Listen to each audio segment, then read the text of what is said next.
Kami ang tunay na bayani dahil sa taglay naming kakayahan sa pagbibigay kaalaman at sa paghasa ng karunungan ng mga tinatawag na pag-asa ng ating bayan.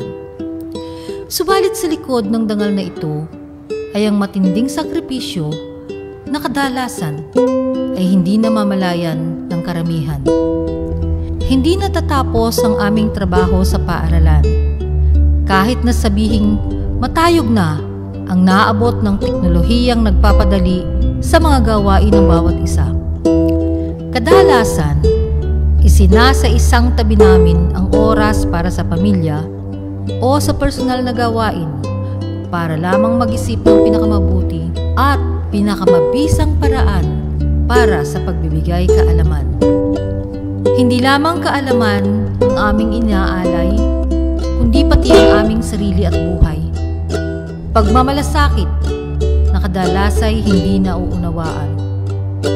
Mga luhang hindi natutuyo sa tuwing may nakikitang nahihirapan sa pag-unawa ng mga aralin. Mga sugat na hindi naghihilom tuwing may nababalitaang hindi nakapagtapos dahil sa bisyo at kahirapan.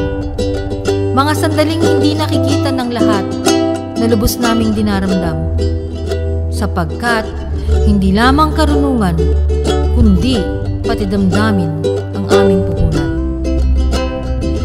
Isa lamang ang aming pangarap, ang maihatid ang lahat sa buhay na kanilang pinapangarap at inaasam. Kahit anong hirap ay aming tatahakin, maisakatuparan lamang ang aming pangkalahatang hangarin.